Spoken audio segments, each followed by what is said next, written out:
Okay, we got a lot of ground to cover, so I'm going to go ahead and kick us off. And thank you all for joining this month, July's Procurement Huddle.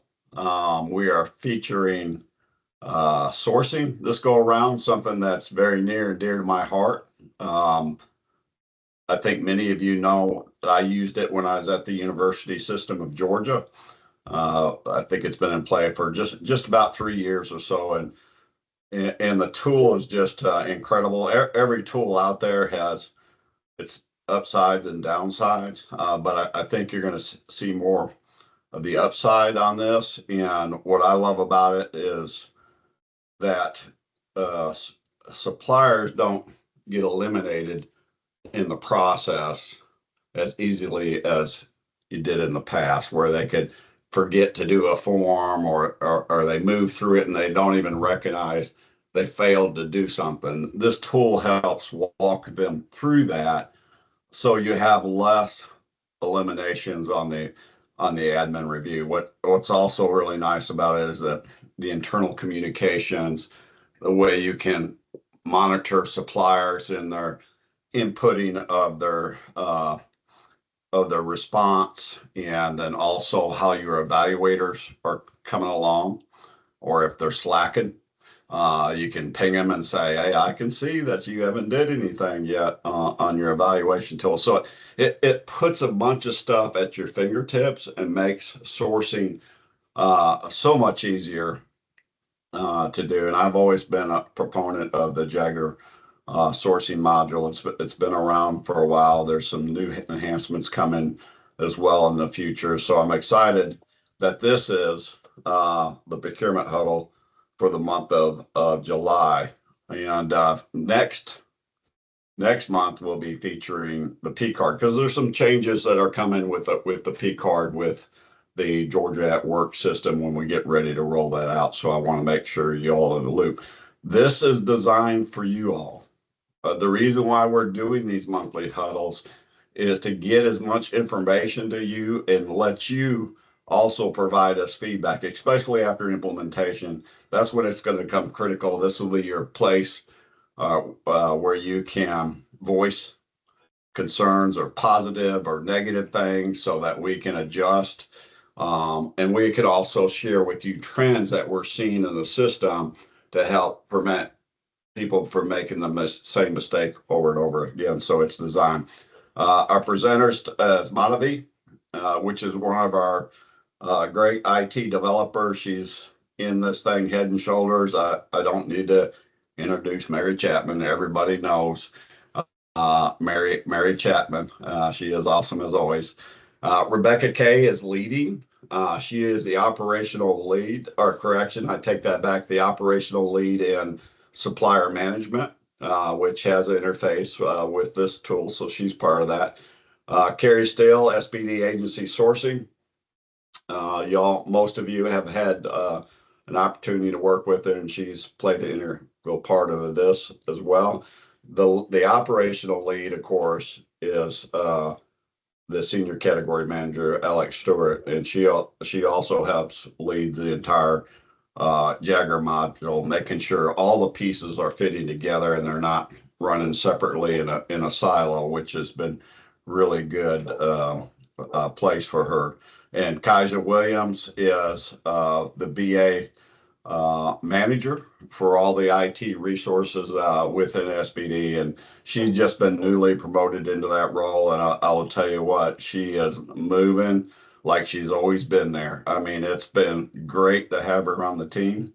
And so we just love Kaja, our IT developers who work shoulder to shoulder. And I have to say, and I got to brag, I know I probably only got a few minutes. We just received a Procure to Contract award from Jagger. And the primary reason we received that award is they never seen a governance structure quite like the state of Georgia in the implementation process, and how the IT and the operational side stand shoulder to shoulder to work through all the problems. And they were just simply amazed at that. So it's congratulations to the team. It's congratulations to all those that have supported us in testing it.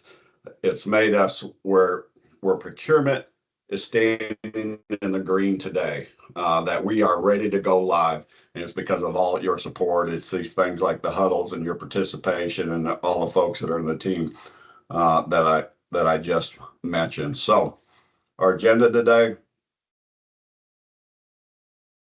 I was going to say next slide, but Rebecca K may send me a chat if I said that.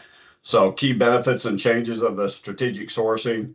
And then also Alex is going to provide a demo, which is pretty unique.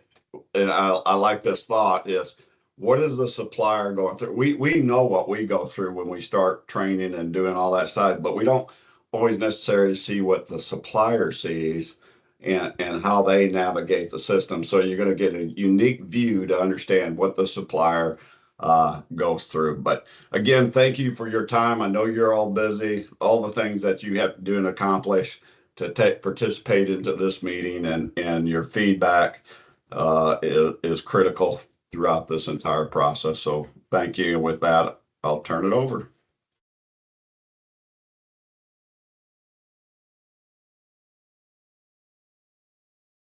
Thank you, Jim, and good afternoon, everyone. Thank you so much for joining us. Hope you're super excited and ready to see a few of the many functionalities that will be available to you in the Georgia at Work Marketplace Strategic Sourcing module.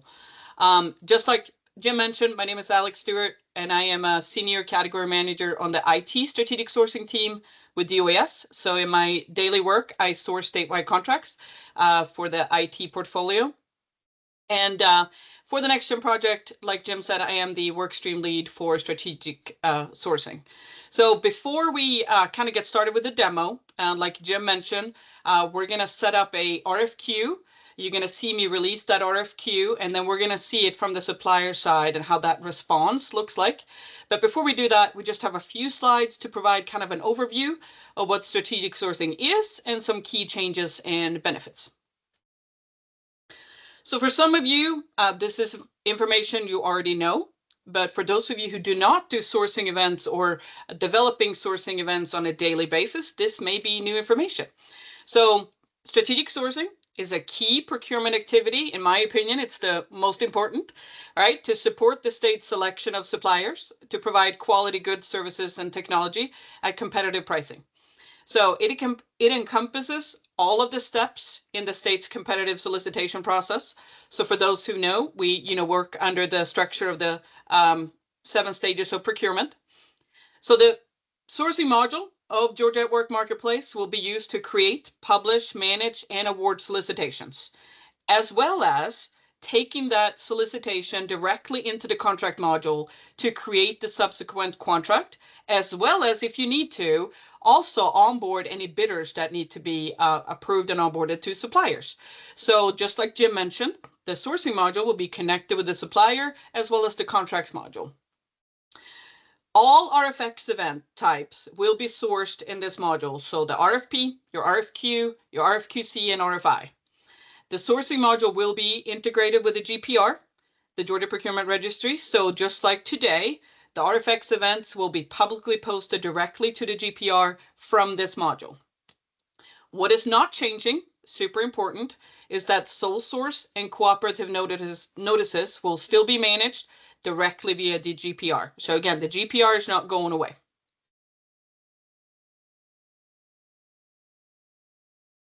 Next slide, Carrie. So here's a quick overview of what the current state is versus the future state of strategic sourcing. So as many of you know, currently today, we actually have 2 separate sourcing tools.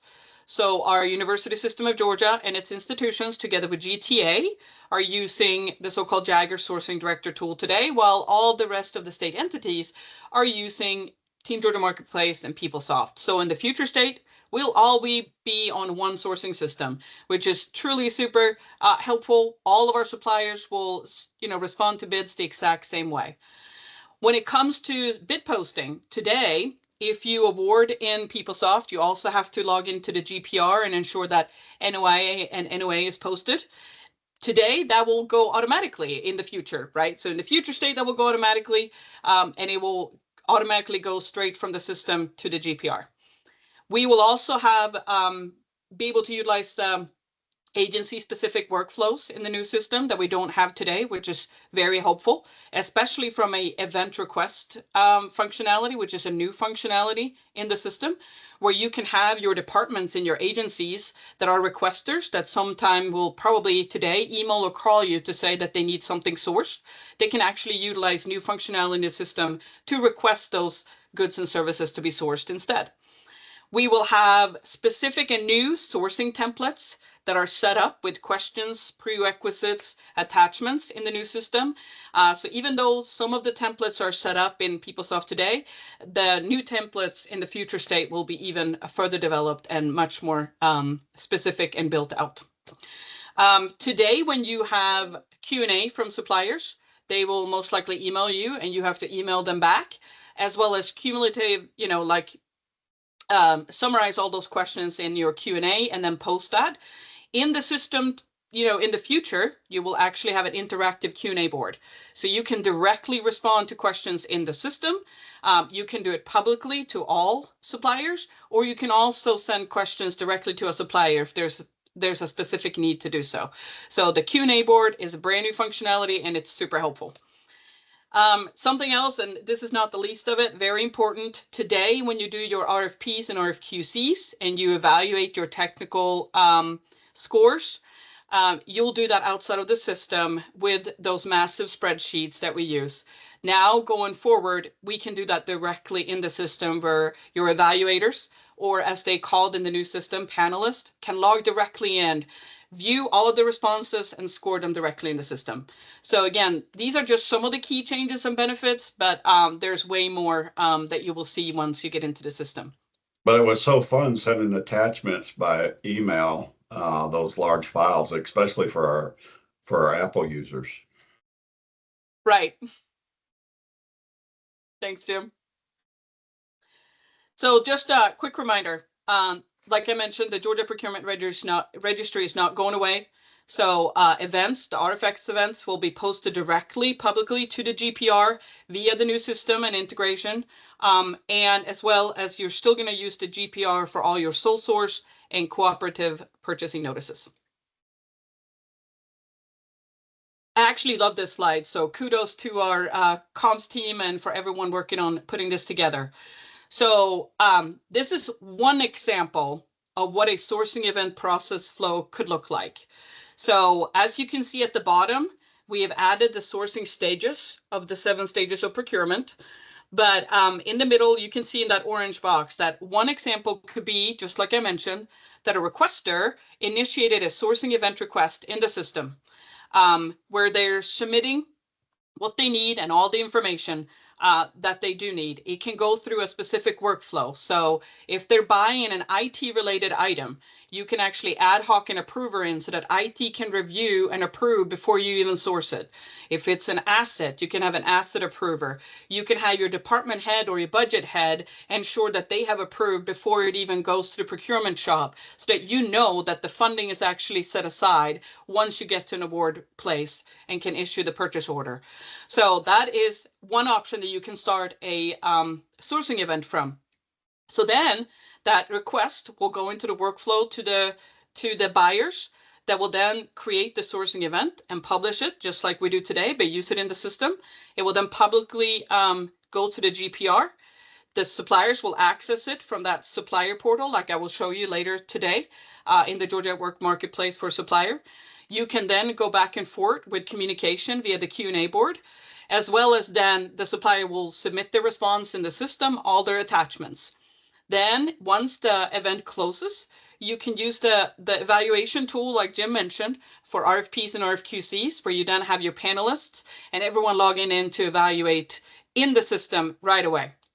And then once that is done, the system will then also automatically provide you with the scoring that you need. And you can also then go straight into creating the contract And once you create that contract, you can actually then use the contract tool to negotiate any terms and conditions and have internal review with your legal as well as external review with your supplier and go back and forth on terms and conditions and any red line details, as well as in that tool then also onboard a prospective supplier that we today call a bidder, and then get them onboarded via the SAO process in Georgia at Work to get them approved as a supplier, so that you can then fully complete your sourcing event, do your notice of intent to award, create those contract, award the event, and then also have that contract integrate with the system so that you can then do requisitions and purchase orders directly against that awarded contract. So this system will provide you with a full flow. Everything can be done in the system start to finish.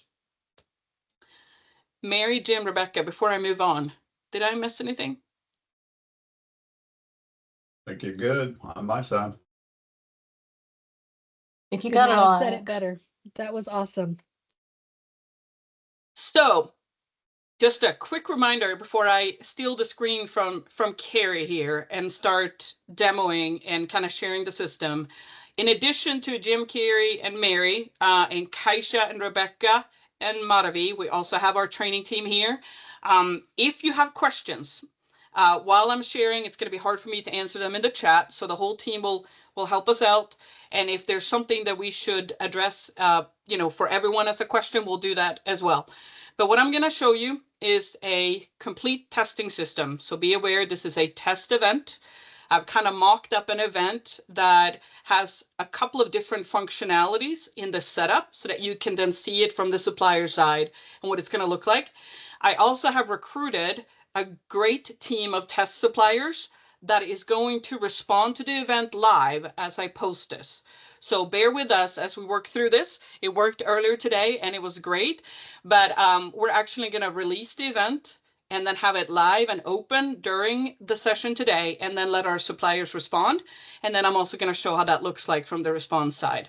So again, this is a test environment with test data as well as test suppliers. So again, this is just a mocked up event for today. So Carrie, I'm going to quickly kind of share my screen.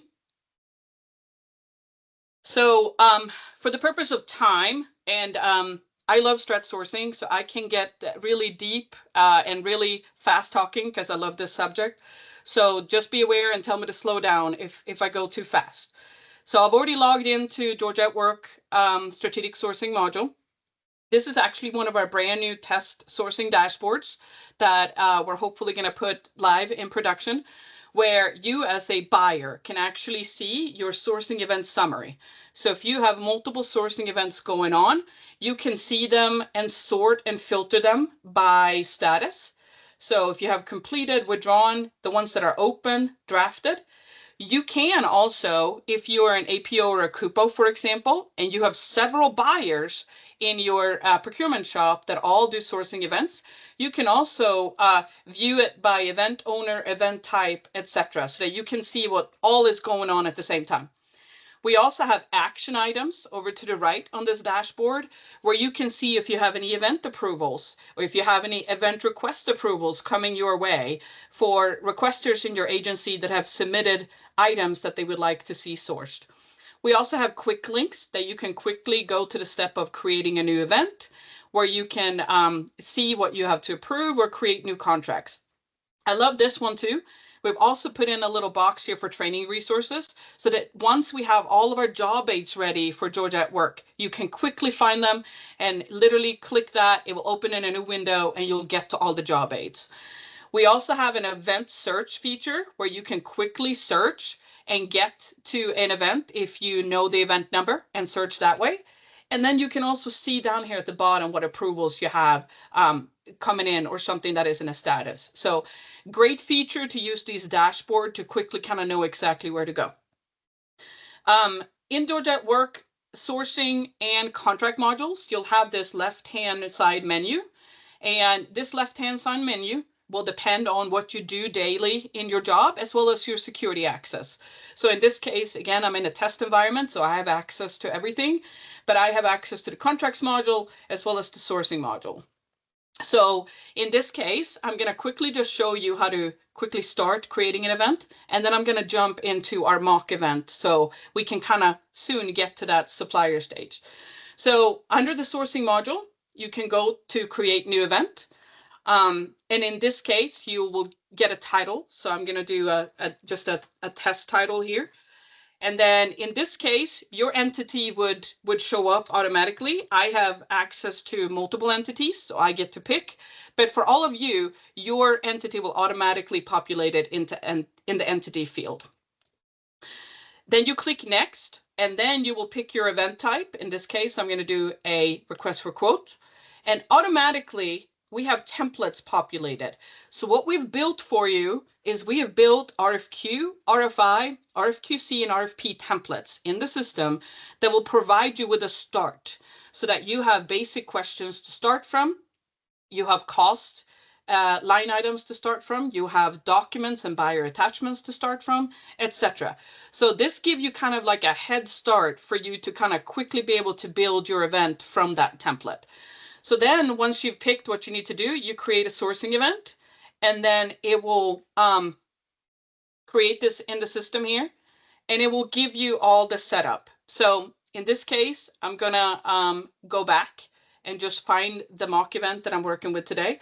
And at the same time, I'm gonna show you when I go to search events here, you have the ability in the new system to search in multiple ways. So you can search on suppliers that have responded to your event. You can search via your event status if you know that you have events under evaluation that are in draft or they're in open status, for example. Or you can search on event type. What you also can do is that if you're an APO in Kupo and you have a lot of buyers, you can actually do filters and save your searches. So in this case, I save the search over here in my searches where I can find all of the events that I have started. So in this case, I can go to my events. You can see everything that I've done. So once you get really used to the system, you can utilize the search tool to quickly get you to where you need to go.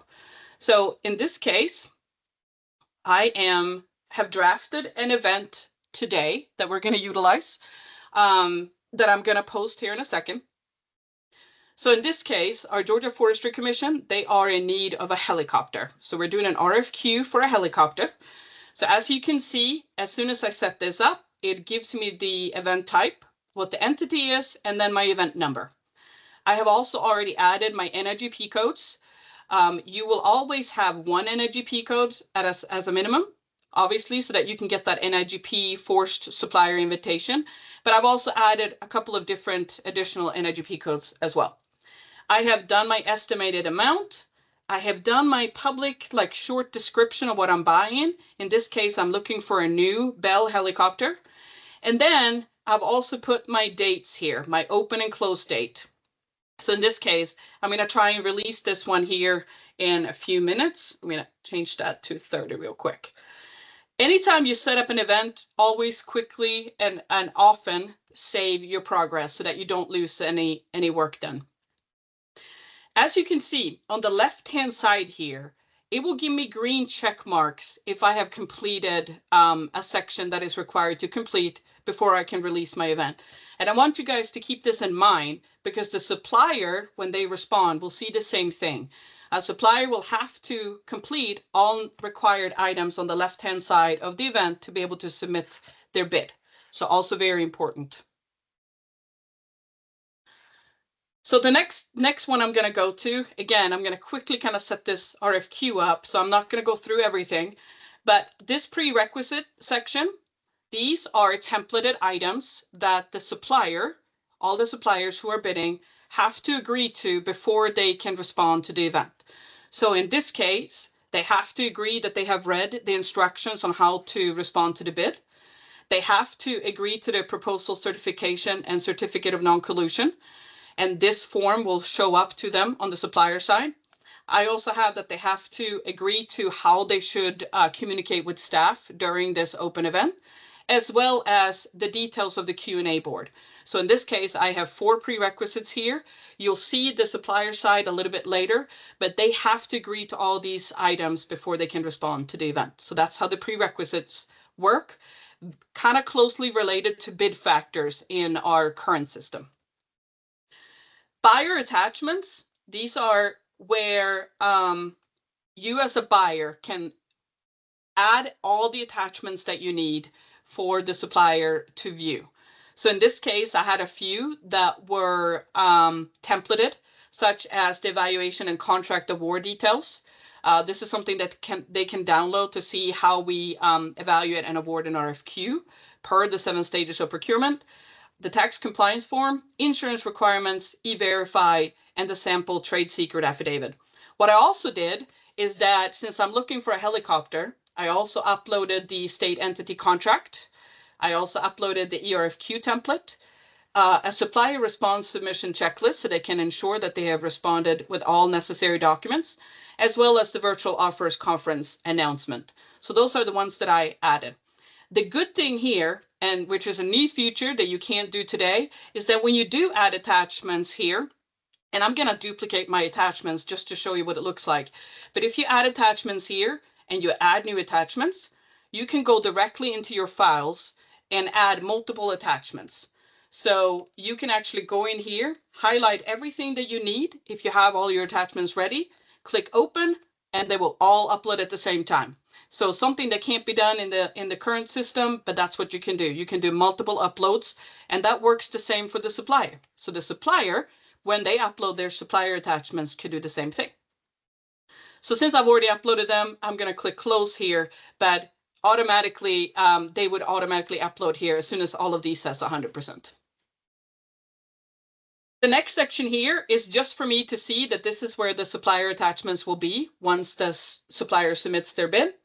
And then we get into the question section, and we have templated multiple questions for you. So as you can see here, our supplier general information section includes all of those details that we need to know about the supplier, their name, their address, are they a scrutinized company, their e-verify compliance, are you a small business, your diversity details, what is your contact for this bid, etc. So all these questions are already templated for you so that you can use them right away.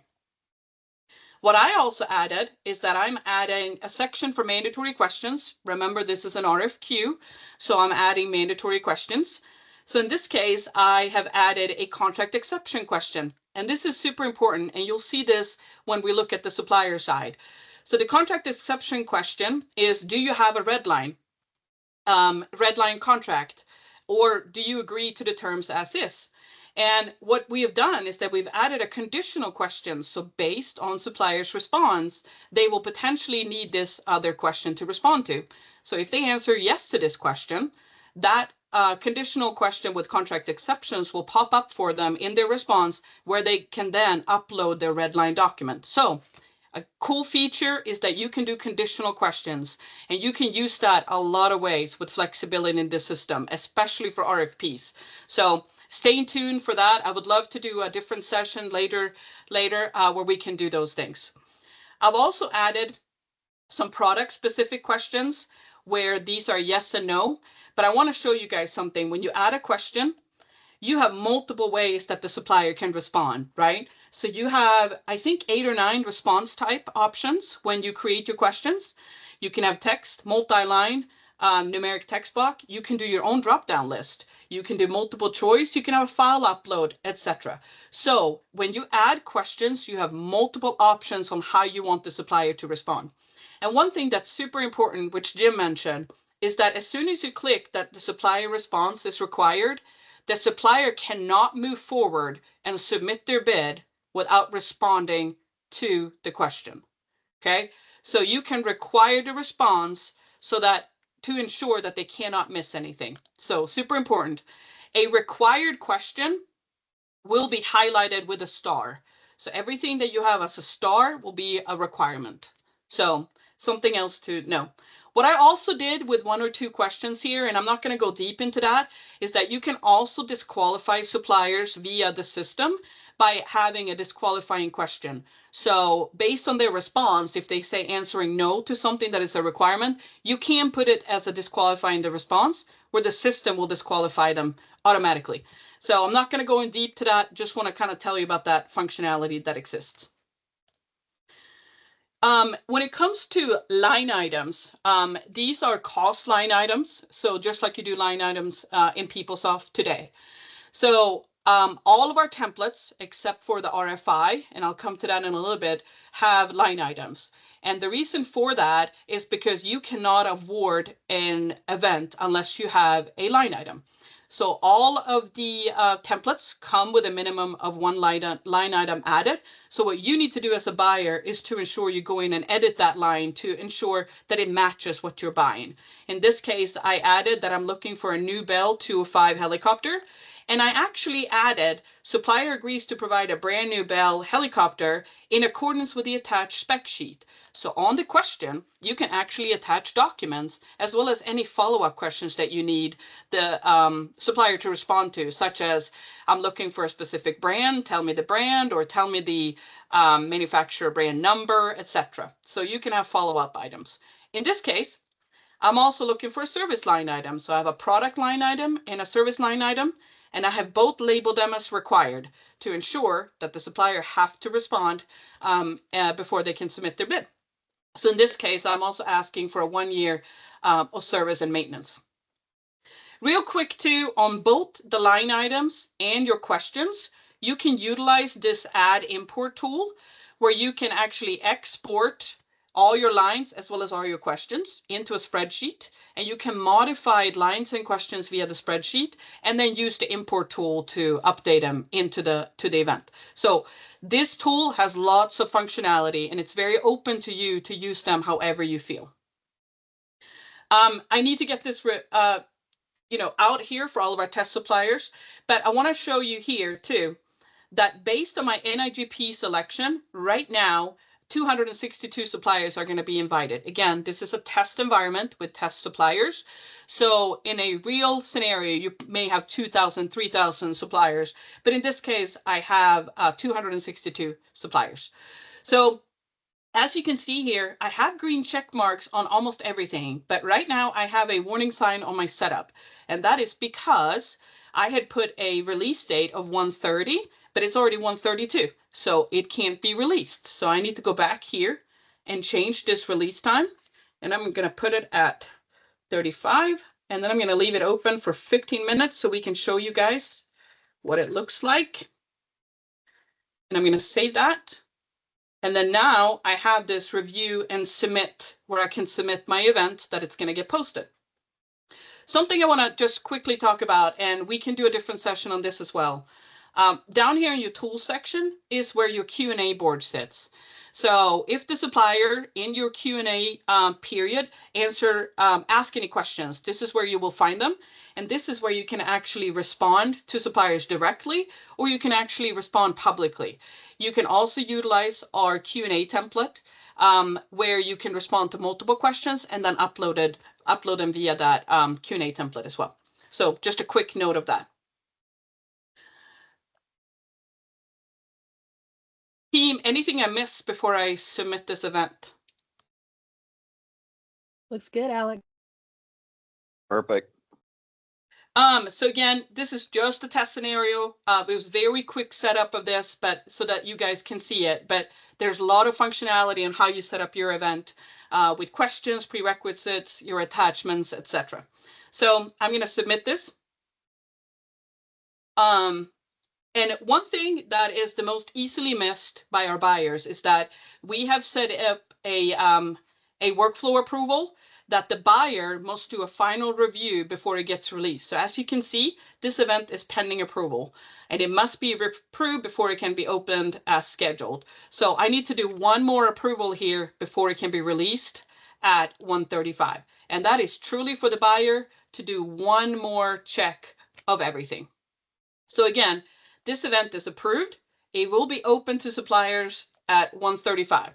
So until we wait here for a minute, and I'm going to show you here what it looks like from a supplier side. And again, I do have a team of test suppliers with us today here that are going to hopefully respond so we can see that. But what I'm going to do is that this is what it looks like. Is what the what it looks like going to be from a supplier side when they log in. So in this case, I've already registered as a supplier. So what I'm also going to get is, because I'm on the invite list, so as a supplier, you will get an email invite that the event has been posted. You can also access, obviously, all of our bids via the GPR. And they can also be manually invited to a bid. I didn't do that today, but for some reason, if you know of a supplier that you know would want to bid, but maybe they have not signed up for that NIGP code that you're using, you can manually add suppliers to the bid as well, so that those notifications go out. So I'm going to log in here in a second, but it's just now 1:35, so I'm going to go back to my event real quick, and I'm just going to refresh my screen. And as you can see, this event is now open, and it will be closed in 20 minutes. But think of it live, it would be open for probably 30 to 45 days, right? But now it is open. And I will show here, and I'm going to ask Madhavi to help me. Our integration to the GPR runs every 5 minutes. So in a few minutes, we should be able to see it publicly posted on the GPR as well, on our test GPR environment. But for now, for those of you test suppliers who would like to respond, please log in and respond. And then I am also going to log in as a supplier. So I'm going to log in into the supplier portal. It's going to ask me for my password. And if you haven't logged in a few days, it's also multi-factor authentication set up for suppliers so that they can, via security, get a code to their cell phone or to their email address. So this is what it looks like from a supplier side when they log in, okay? So just like we have on our side, they have a left-hand side with home, orders, sourcing, contracts, etc. They have additional resources here, which are super important. We have our Georgia Business Certification application that they can go straight to our CRM to do that. They have training material specifically that are geared to suppliers. We have FAQs. We have any other additional supplier resources. We have the GPR. We have any terms of use so that they can quickly access that. And we also have the Jagger support ticket submission. This is important to note that when we go live, all of their login credential issues that supplier have will actually be routed to Jagger. So that is a little bit different than today.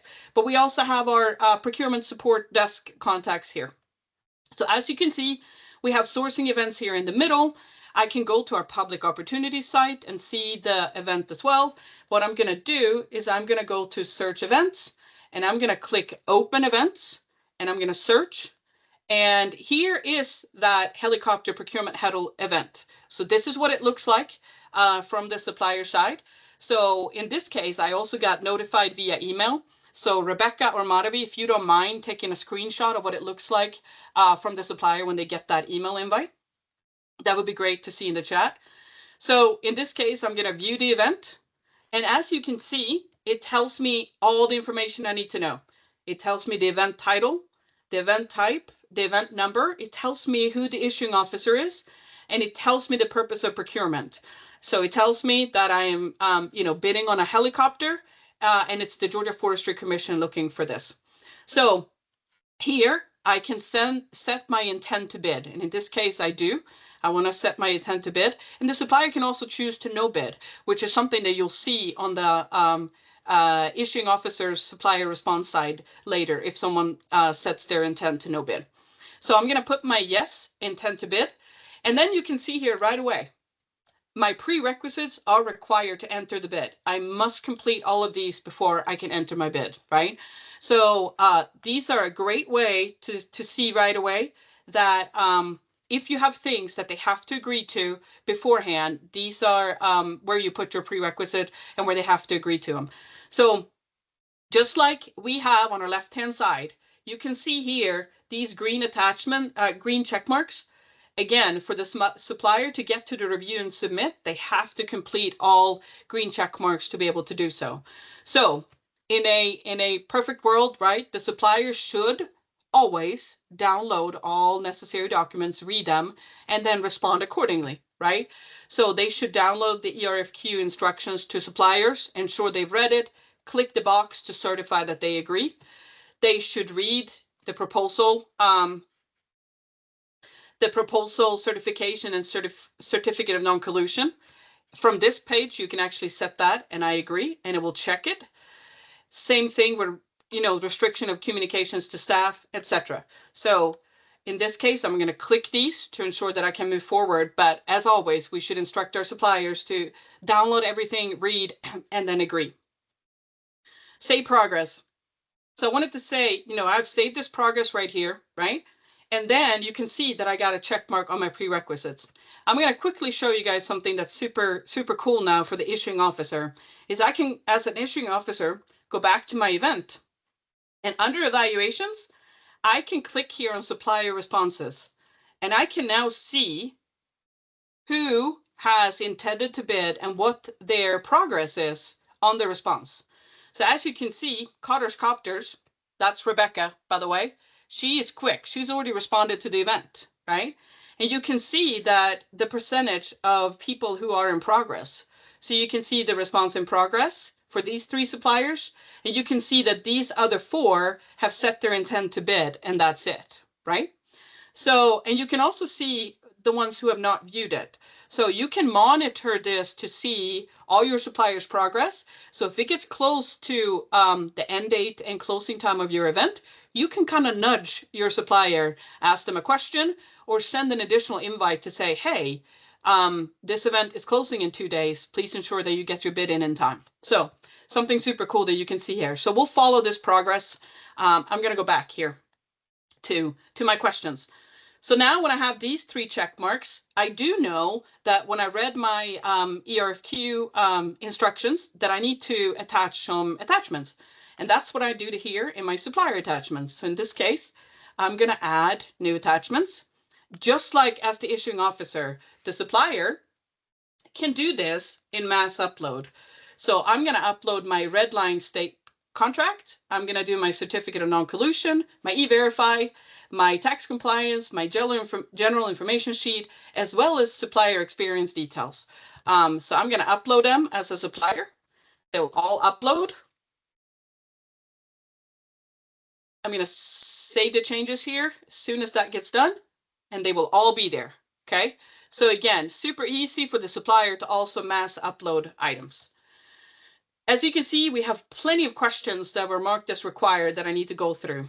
So again, as a supplier, you can also export the questions in a spreadsheet, answer them, and then re-upload them. So also a feature for the suppliers that's super helpful. So I'm going to go through here and I'm going to complete all of these steps. I have some saved information, which is good. And it's going to ask me, am I a scrutinized company? My immigration, that I agree to all the e-verify details. And then it's going to go into my small business details and my diversity details as a business. It's going to ask me if I'm a Georgia resident. And then I can save that and move forward. And as you can see, now I got a green check mark on those questions. Then I go into my mandatory questions. Again, remember how we put that conditional question on our contract exceptions. So in this case, this supplier does have redlined terms and conditions. So do you have any exceptions to the state standard contract as attached? And in this case, this supplier does. So it's going to answer yes. And that additional conditional question is now showing up based on that supplier's response. If I would go back here and say no, it will disappear. But because I said yes, it now gives me that opportunity to do an upload of that red line contract. And I can choose that file, attach it, save it, and now you can see that it's right there. Here's the contract term, so I'm going to agree to that. And here's where I'm agreeing to all the insurance requirement.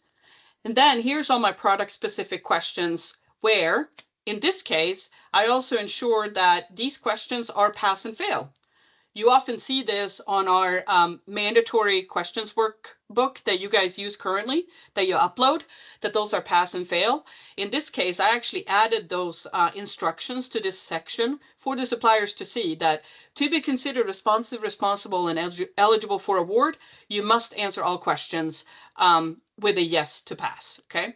So I'm going to read all these questions, right? Download anything I need. In this case, supplier agrees to provide a new Bell helicopter, and I also attached the spec sheet. So the supplier can see right away that I have to agree exactly that I can supply that exact Bell helicopter with that spec sheet. So in this case, I'm going to answer yes to all these questions just so that you guys can see what it looks like. And then I'm going to save my progress. Again, super important. And then you can see here that again, I got another check mark on my mandatory questions. I'm going to ask a question on the Q&A board just so that you guys can see what it looks like. So here I am from a supplier, and I'm going to ask the most standard question, right? Can this event be extended? I felt like 20 minutes wasn't long enough, right? So I'm going to submit that question. And now you can see the question shows up from the supplier side. Can this event be extended? No answer yet. But if I go back to my issuing officer note, first of all, let me refresh this, right? And let's see if we have more suppliers that have responded.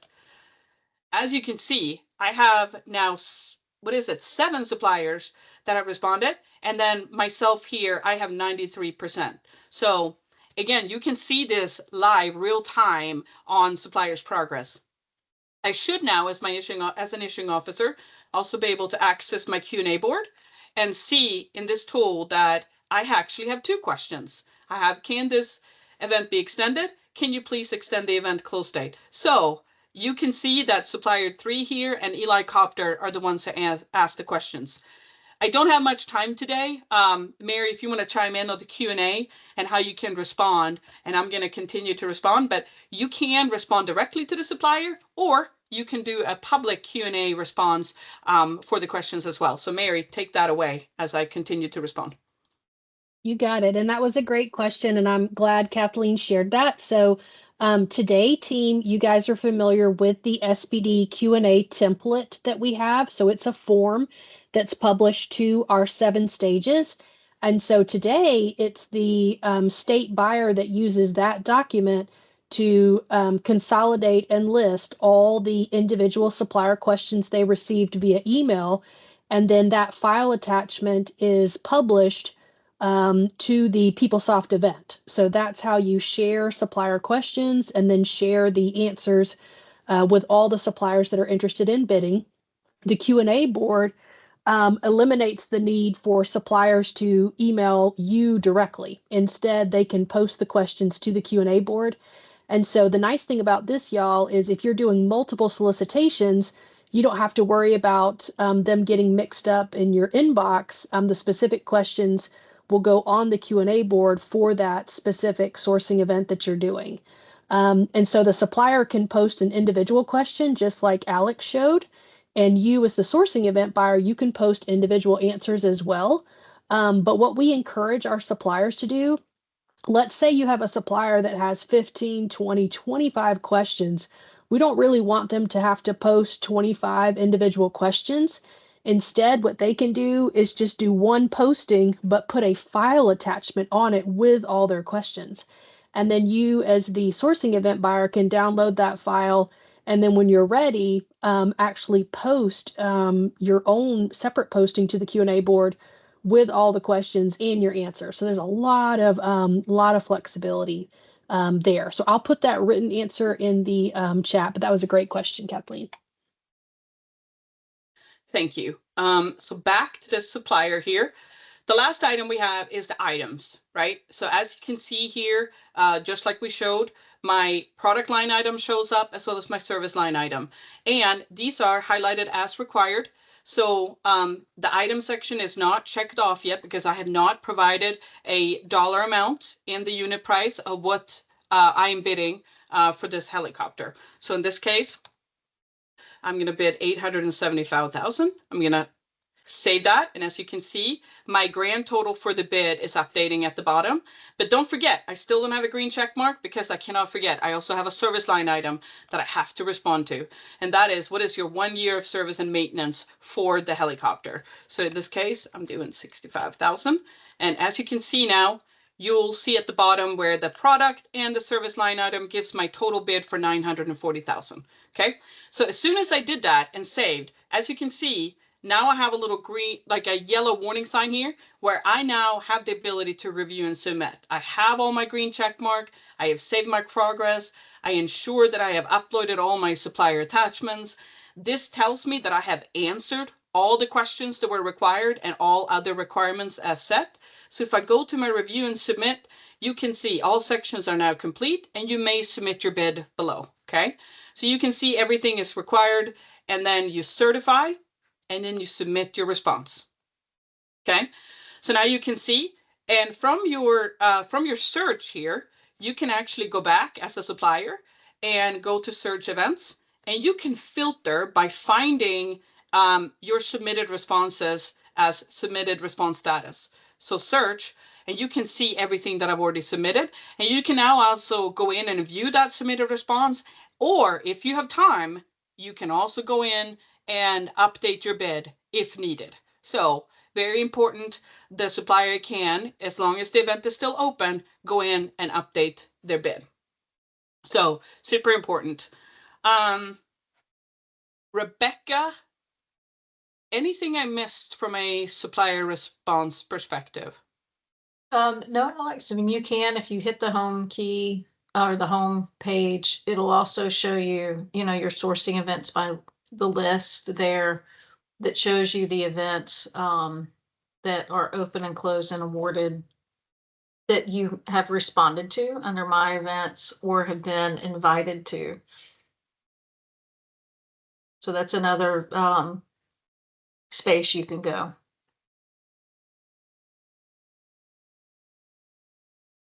Yeah, great point, Rebecca.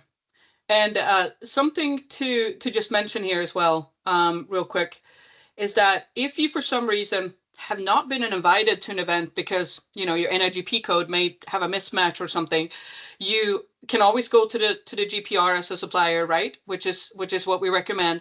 And you also have this go to public opportunities where you can find all the open events, and it will look like this, where you can see all those public events there as well. So just something to note from the supplier perspective.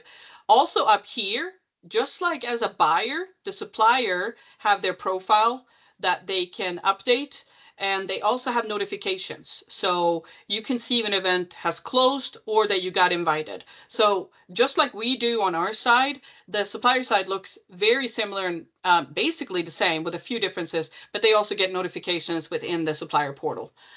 This is also where they can manage their registration if there's any changes that are needed, such as self-reported small business or diversity details, or additional NIGP codes that they need to add if they have more products and services that they can now offer, for example. Mary, any questions in the chat that we should bring up specific that have come up? Yes, there's some great ones in the Q&A channel. So Kalima had a great question around how to open records requests for solicitations work within the new system. So I love this question, y'all. So of course, we know the Georgia Open Records Act is still going to apply. So we know that we're going to have to respond to any requests for sourcing events, for bid responses, etc. But I do think there's some new features in our new sourcing module that's going to make it easier, Kalima and team. So the Q&A board is one example. So let's say you get an open records request and you're having to pull all files and documents and correspondence related to the sourcing event. The fact that you're not going to have to dig through your emails for supplier questions, that they're all going to be consolidated on the Q&A board. I think that's a really helpful feature. Something else I'd like to point out, Alex, while you are in your sourcing event, if we open up the tools menu on the left-hand side, there's actually a section, y'all, called internal notes. And you can post comments here. You can put file attachments here. Let's say you get approval from the SBD policy team to have a contract in excess of 5 years. Or let's say you have to get approval from your federal funding partner, CMS or DHS.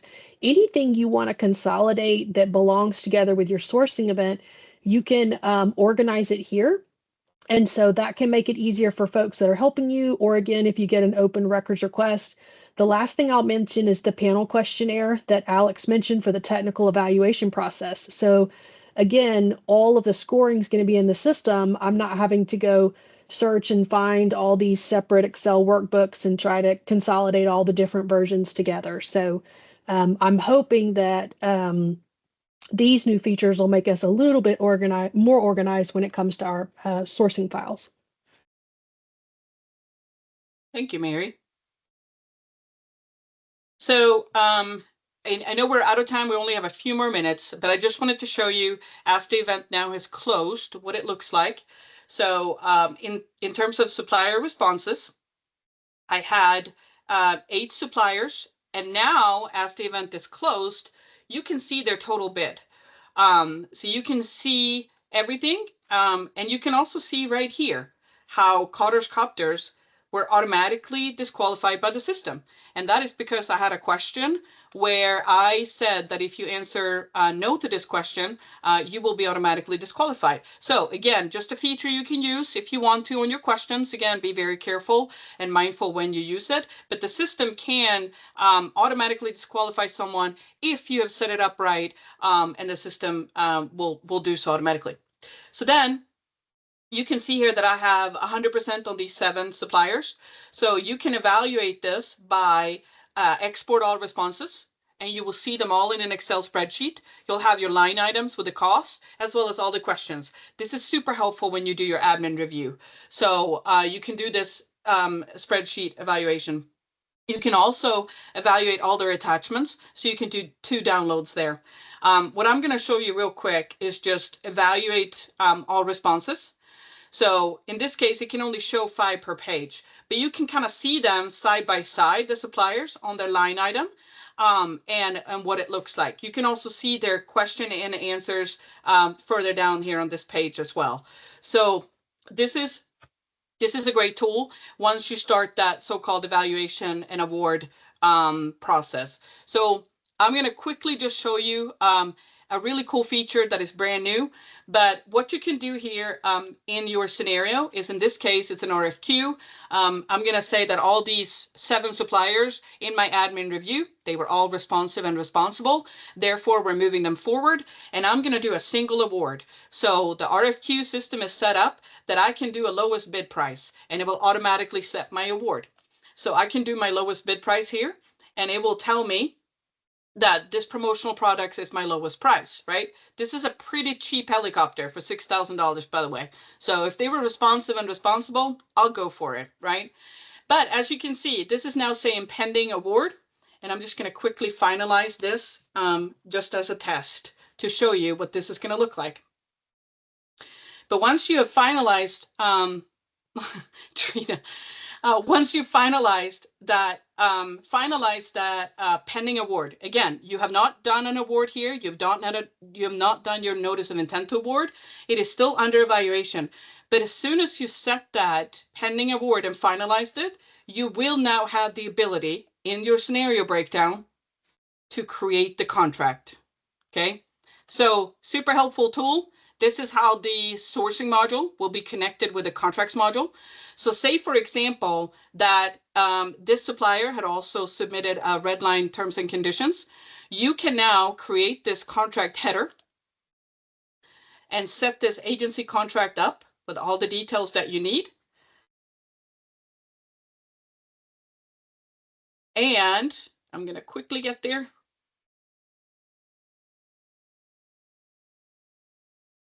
Put all the details that you need, and it's going to create a draft contract. And if I click this contract and go to it, I'm now going to end up in the contracts module.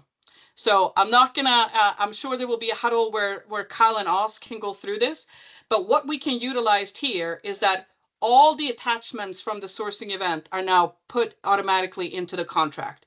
All the line items are automatically put on the contract as well. And I can use this review round and obligations to now go back and forth internally with my legal with the red lines that were submitted, as well as externally. And what I also can do from here is start the process of onboarding a bidder to a supplier directly in the system. So I'm going to go back to my sourcing event, but this is how the two will be connected and how all the 3 modules of Georgia at Work with supplier management, contracts, and sourcing will be connected. I know we're out of time. Mary, Jim, team, anything else we should add? This was You covered wonderful. you covered a lot of ground in an hour. It did an outstanding job.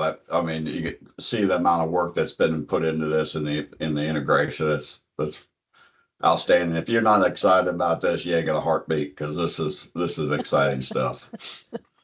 Love it. Could not have said it better. So huge round of applause to Alex, Kaija, the entire team for putting together this demo. Thank you to everyone that's been supporting us on the project this whole time to design the system, to test it, to really make it great. We will have our next procurement huddle next month. It's going to be August 27th. You don't want to miss it. We're going to be featuring our P-Card program. Becky Alexander and her team is going to be joining us. So make sure you get signed up. That is on our DOAS events page, and we'll share the materials with everyone today, and make sure you stay connected with us. So thank you, everyone. Thank you, everybody. Appreciate it. Thanks, Alex, the team. Really appreciate it.